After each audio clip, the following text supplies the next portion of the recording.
Muy bien, vamos a finalizar estas charlas sobre trauma raquimedular hablando de conceptos de tratamiento. Les recuerdo mi mail para cualquier consulta, duda o pregunta que tengan. Y en este recorrido que hemos hecho entre las generalidades con el diagnóstico presuntivo, la evaluación clínica con el diagnóstico topográfico y la evaluación imagenológica confirmando el diagnóstico y pudiéndolo clasificar desde el punto de vista neurológico y mecánico, ahora podemos llegar al último paso, que es la toma de decisión terapéutica, siempre reconociendo la importancia de este cuadro y tratando de disminuir el riesgo de error. Dejo en la guardia, una vez que llega el paciente a nuestro hospital, lo primero que tengo que hacer es estabilizarlo hemodinámicamente. Recordemos, no solo necesitamos un paciente consciente, sino un paciente con buena respiración, buena función cardiovascular. Y una vez que el paciente está compensado hemodinámicamente, si no vino inmovilizado, hay que inmovilizar el cuello. Recordémoslo en todo momento. Un punto a discutir es el uso o no de los corticoides. No existe consenso en la bibliografía si hay que usarlos o no. Ya en un minuto me dedicaré a eso. Y luego existen algunas prácticas y drogas que se están investigando que quizás exceden a esta charla de grado, pero tengan presentes que este es uno de los temas en la medicina que está en constante evolución. Con respecto al uso de corticoides, eh, su utilización comenzó con unos estudios multicéntricos de Estados Unidos y Canadá, conocidos con las siglas nazis, en donde en el primero se decidió, comparando con naloxona, dexametasona y hidrocortisona, que la metilprednisolona era la mejor droga, y se llegó a el segundo estudio donde se concluyó diciendo que había que hacer una dosis de carga de 30 miligramos kilo, a pasar en 45 minutos, mantenida con 5,4 miligramos kilo hora. Observen la fecha de publicación en el New England Journal de Medicina, década del 90. En primer lugar, en la década del 90 no prestábamos atención, o tanta atención como es ahora, a algo muy importante cada vez que leemos un artículo, que es el conflicto de interés de los autores.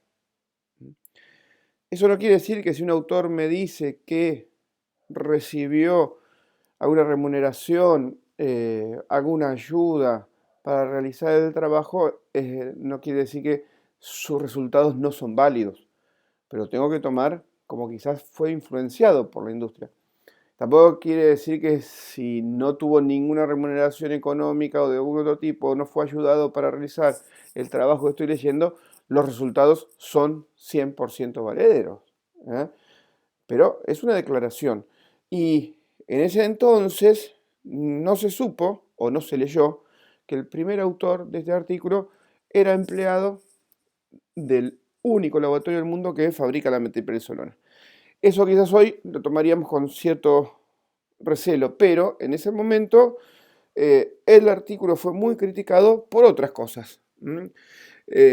Incluyeron casi 500 pacientes que ingresaron hasta 14 horas después de ocurrido el trauma, volvieron a comparar metilprednisolona, naloxona y placebo, pero lo peor de todo es que primero la publicación se hizo en prensa ordinaria, quiere decir en diarios, revistas comunes, y último, varios años después, en la prensa científica.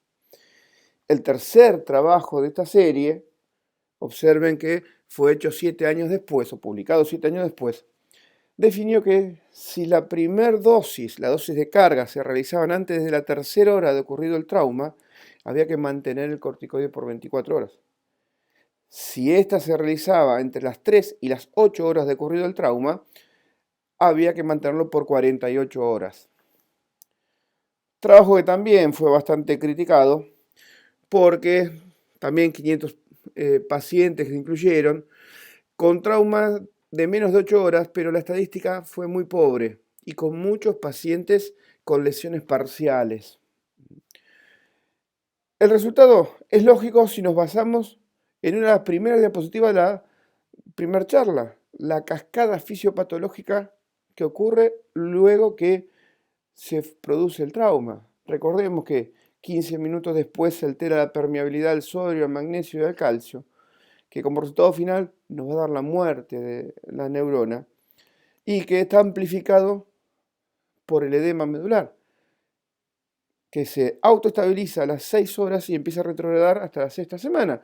Entonces, si yo quiero contrarrestar esa cascada fisiopatológica que sola se limita a las 6 horas, no tiene ningún sentido la medicación luego de la sexta hora.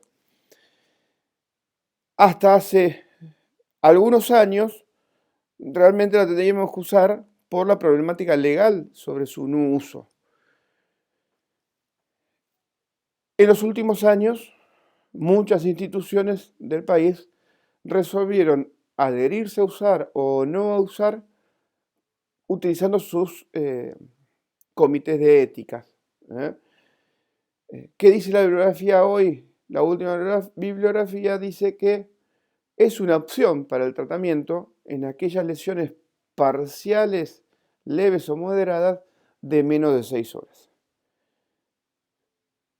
Si vamos a usar corticoides, tenemos que tener cuidado porque son dosis muy grandes, dosis muy altas, que no solo me va a causar el efecto deseado, sino también me van a hacer lesiones, serias lesiones degenerativas en órganos blancos como el páncreas, el hígado, la suprarrenal, la hipófisis, la tiroides, que pueden empezar 24 horas después de comenzar con el tratamiento y aparecer hasta 72 horas después. Entonces, este riesgo es el que ha fijado su poca adhesión en la actualidad. Si vamos al tratamiento, el tratamiento en general, lo primero que debe perseguir es encontrar la estabilidad de la lesión por medios externos o internos, que logre una alineación lo más anatómica posible en los distintos planos del espacio, que favorezca a las funciones biológicas habituales, normales, y que éstas se recuperen basados en una buena función ayudada con una rehabilitación. Si bien estos principios básicos de tratamiento se enumeran por separado, es todo un conjunto que debemos pensarlos uno junto a otro. Y este tipo de tratamiento o esta filosofía de tratamiento no es de una sola especialidad. No es resorte del médico emergentólogo, del terapista, o del traumatólogo, o del neurocirujano, o del cirujano de columna, sino que debe ser un enfoque multidisciplinario. Una experiencia del Hospital San Martín, en un equipo multidisciplinario para atención de estos pacientes, llegamos a la conclusión y vimos que la totalidad de los pacientes que presentaban déficit neurológico, luego de un trauma raquimedular, presentaron valores aumentados de eritrosedimentación y rápidamente empezaba a descender la albúmina. Y en muchas ocasiones, esta hipoalbuminemia predecía la aparición de las escaras. Por ende, el médico clínico, el nutricionista, el kinesiólogo, el fisiatra, el terapeuta ocupacional, el psicólogo, deben estar en relación con el paciente desde el minuto cero de ingreso de este al hospital. Y no como estaba planificado en la actualidad, que recién comenzaban a incluir su tratamiento una vez operado el paciente. En columna cervical, si existe una pérdida de alineación, si hay una luxación, y vuelvo al paciente cervical que analizamos las radiografías y el resto de los estudios más temprano en otras presentaciones, Lo que no se discute es la reducción. Y para reducirla en forma no quirúrgica utilizamos la tracción cefálica. Tracción cefálica que pueden ser de dos formas, o bien con un compás que tiene punto de apoyo en la tabla externa del hueso temporal, o bien un halo, que es este elemento ovalado que vemos en el gráfico inferior, en donde tiene 4 puntos de apoyo, aunque en el niño se pueden usar 6 puntos de apoyo. Los puntos de apoyo son hueso frontal, a un través de dedo sobre la ceja, en la unión de los 2/3 laterales con el medial sobre la ceja. Los puntos posteriores es el conducto, una línea que pase por el conducto directivo externo, un través de dedo por encima del pabellón auricular y un través de dedo por detrás. A toda tracción o a todo elemento de tracción va una polea, va un peso y se tiene que contraponer el peso del paciente, que lo usamos como contratracción. Y como muestra el gráfico superior, para realizar la contratracción con el peso del cuerpo del paciente, elevamos la cabecera de la cama. ¿Cómo es la técnica de realizar una tracción cefálica? Se comienza con una radiografía de perfil, con la cual diagnosticamos la pérdida de alineación. Se colocan 2 kilos. A la hora realizamos una nueva radiografía y evaluamos si la desalineación persiste o no. Si ya se redujo, llegó al fin el uso de la tracción. Si no se redujo, agregamos 2 kilos más y a la hora volvemos a repetir las radiografías. Y así hasta conseguir la reducción de esa luxación o hasta que lleguemos a un peso máximo seguro, que en términos generales podemos decir que son 2 kilos por nivel. Si esta lesión estaba entre C4 y C5 con la fractura de C5, 2 kilos por nivel quiere decir que no debemos sobrepasar los 10 kilos de tracción.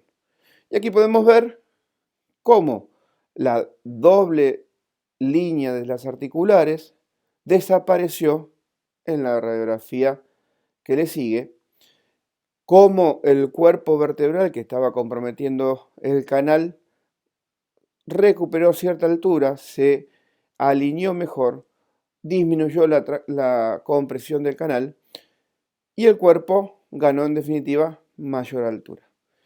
Lamentablemente no podemos colocar en tracción la columna torácica y la columna lumbar, pero esta técnica sirve para la columna cervical.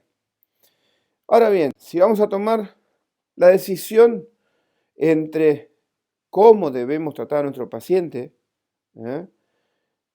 lo básico, lo fundamental es basarnos en un diagnóstico correcto. Y es muy importante para esto saber si estamos frente a una lesión ósea. Recordemos que son las más frecuentes, que habitualmente se asocian con un bajo porcentaje de lesiones neurológicas, pero aquí algo más que tenemos en cuenta es la presencia o no de una escoliosis postraumática, o sea, una inclinación lateral en el plano frontal sin perder la alineación, o cuánta cifosis por pérdida de altura de la pared anterior del cuerpo tiene esa lesión.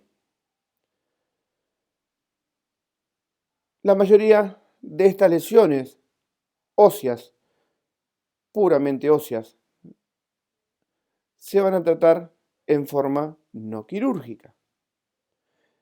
Otro caso distinto es si la lesión es ligamentaria, es de partes blandas o afecta al disco. Estas lesiones por distracción que compromete la banda de tensión anterior o la banda de tensión posterior desde el ligamento no van a cicatrizar solas.